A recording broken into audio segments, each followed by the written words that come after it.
अस्सलाम वालेकुम। आप सबको वेलकम करता हूं अपने यूट्यूब चैनल हैप्पी गार्डनिंग पर और उम्मीद करता हूं कि आप सब ठीक ठाक होंगे, खैरियत से होंगे।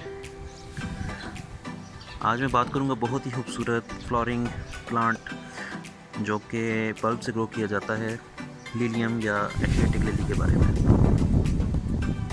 अभी आप देख सकते हैं इस पे ब्लूमिंग स्टार्ट हो चुकी है और ये आपको मैं पहले फूल दिखा देता हूँ। इस वक्त जो खिले हैं मेरे पास वो एक वाइट खिला है और उसके अलावा येलो, ये दो कलर्स इस वक्त मेरे पास खिल रहे हैं। और अभी भी देखें कितनी बेताशा बर्ड्स आ रही हैं, ये देख सकते हैं आप, ये अभी खिल रही हैं। ये तो वाइट कलर आ गया है और ये येलो कलर आ गया है। अब बाकी बेस में से जो कुछ और कलर्स आ रहे हैं वो मुझे नहीं मालूम अभी कौन से हैं, तो ये जब ब्लूम करेंगे तो ही पता लगेगा। इनको ग्रो करना बहुत ही इजी है, बहुत इजीली ग्रो हो जाते हैं ये प्लांट्स। मैंने ये लास्ट ईयर बल्ब से ग्रो किए थे, सितंबर अक्टूबर में मैंने इनकी बल्ब्स लगाई थी। और उसके अलावा ये हुआ कि थोड़ी सी मेरी मिस्टेक भी होगी कि जो बल्ब की टिप है वो मुझसे टूट गई थी गलती से। तो वो ये हुआ कि उसका फ़ायदा ही हुआ, उससे ये हुआ कि बल्ब जो है उसके जो थे स्प्लिट हो गए, जो ऊपर कॉम के ऊपर बारीक बारीक से बल्ब प्लेट से लगे होते हैं वो उसके स्प्लिट हो गए, जिसकी वजह से ढेर सारी मेरी बल्ब्स तैयार हो गई। और मुझे एक चीज़ ये भी मालूम हुई कि इसको प्रोपोगेट किस तरीके से किया जा सकता है। अब जो नीचे इसकी बेस में से मल्टीपल ब्रांचेस आई हैं, तो वो वक्त ही तो मुझे नुकसान हुआ। हालांकि ये स्प्रिंग में ब्लूम करने थे लेकिन लेट हो गए और अब ये समर में ब्लूम कर रहे हैं। ये आप देख सकते हैं कितने ज़्यादा इसके ऊपर बर्ड्स आई हुई हैं। इसमें एक और वैरायटी भी थी, वो फ्रैग्रेंट वाली थी। ये फ्रैग्रेंट नहीं है, माइल्ड सी है फ्रैग्रेंस इसकी, लेकिन बहुत ज़्यादा फ्रैग्रेंट नहीं है ये वाली वैरायटी। तो इसकी ये नीचे बेस में से ये आपको मैं पहले दिखाता हूँ। ये मल्टीपल इसकी यहाँ से ब्रांचेस आई हैं। जो कॉम स्प्लिट हो गई थी मुझसे, तो वो 2-3 हिस्सों में तकसीम हो गई है। उससे ये फ़ायदा हुआ कि 2-3 इसके जो प्लांट्स तैयार हो गए हैं। ये आपको मैं पहले प्लांट्स दिखा देता हूँ। एक प्लांट ये वाइट वाला है, एक ये है और उसके अलावा एक ये है, थर्ड और फोर्थ एक और यहाँ नीचे बेस में से आ रहा है, ये यहाँ पे नीचे फोर्थ।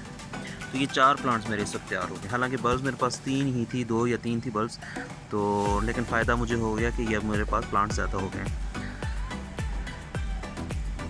अगर इनकी लाइट रिक्वायरमेंट की बात करूं तो लिलियम जो एशियाटिक लिली है उसको फुल सन रिक्वायर्ड होता है। 5 to 6 आवर्स की सन आपको चाहिए, तब वो अच्छे से ब्लूम करेगा। और अगर गर्मी ज़्यादा है तो फिर आप थोड़ा सा इसका टाइम कम कर सकते हैं, 3 to 4 आवर्स की अगर धूप मिल जाए, वो भी मॉर्निंग की, तो वो बेस्ट है। लेकिन आफ्टरनून सन आपने फिर नहीं देना इसको, कि अगर गर्मी आपके एरिया में ज़्यादा है। और फर्टिलाइज़र की बात करूं, फर्टिलाइज़र तो मैं हमेशा की तरह यही बताऊंगा आपको कि इसमें मैं जब सॉइल मैंने इसकी बनाई थी पॉट में, तो उसको कोकोपीट और साथ में जो काउ डंग होता है मैंने और डीकम्पोज हुआ हुआ वो मैंने अमेंड कर दिया था। उसके अलावा सॉइल मैंने और कुछ भी नहीं ऐड किया।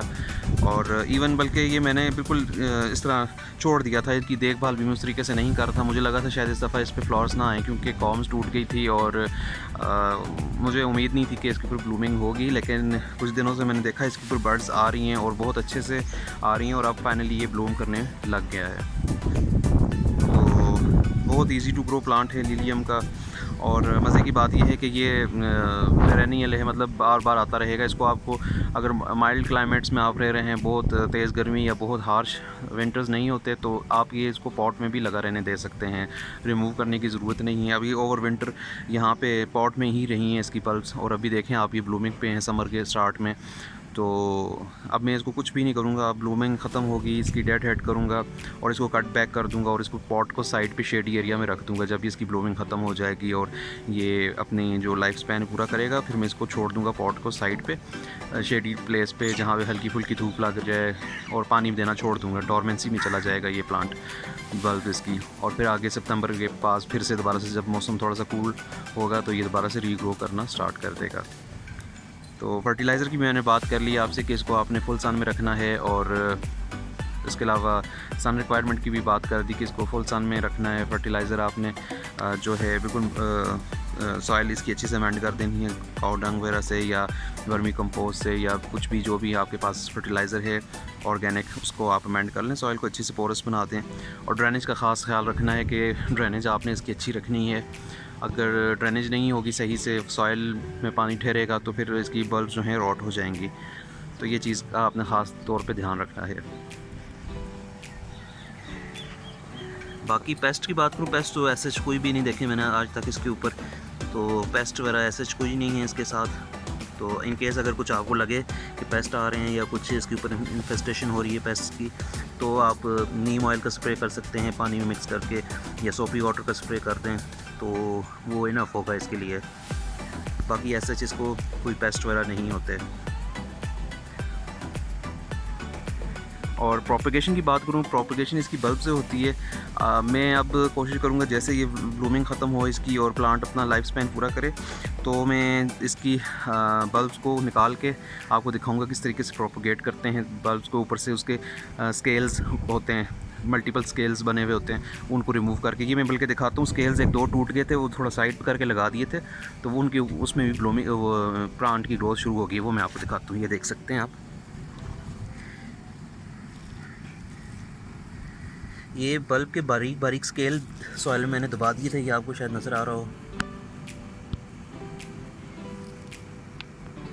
तो उसमें से ये कितने प्लांट्स बन रहे हैं स्केल से बारीक बारीक बल्ब के ऊपर, वो मैंने निकाल के इधर साइड पे दबा दिए थे। ये देखें कितने प्लांट बन रहे हैं, 1 2 3 4 5। तो ये कहने का मतलब ये बहुत इजीली प्रोपगेट भी हो जाता है। बल्ब को स्प्लिट करके भी आप उसको प्रोपगेट कर सकते हैं, और चाहे तो उसके ऊपर स्केल्स होते हैं बारीक बारीक, तो वो भी आप उसको अलग करके मल्टीपल जगहों पे ग्रो कर सकते हैं। ऑफ कोर्स थोड़ा सा टाइम लगेगा ब्लूमिंग के लिए, ज़ाहिर है वो मैच्योर होगा, फिर बल्ब बनेगी और उसके ऊपर फ्लावरिंग होगी, लेकिन ये कि आप प्रोपगेट इस तरीके से भी कर सकते हैं। इकनॉमिकल होता है, बड़ी बल्ब से आप स्केल्स उतार लें कुछ और उनको मल्टीपल लोकेशंस पे लगा दें और रीग्रो करें, और आपके पास कई प्लांट तैयार हो सकते हैं। सीड से भी ग्रो किया जाता है इसको। अगर ये जब ये सीड्स इसके स्टिग्मा वगैरह के साथ पोलिनेट होंगे, मल्टीपल कलर्स भी हो सकते हैं, क्रॉस पोलिनेशन भी हो सकती है इनकी, तो उसमें ये होगा सीड्स नीचे फॉर्म करेंगे, तो वो भी हम रीग्रो कर सकते हैं सीड्स के थ्रू भी, लेकिन वो बहुत टाइम टेकिंग है।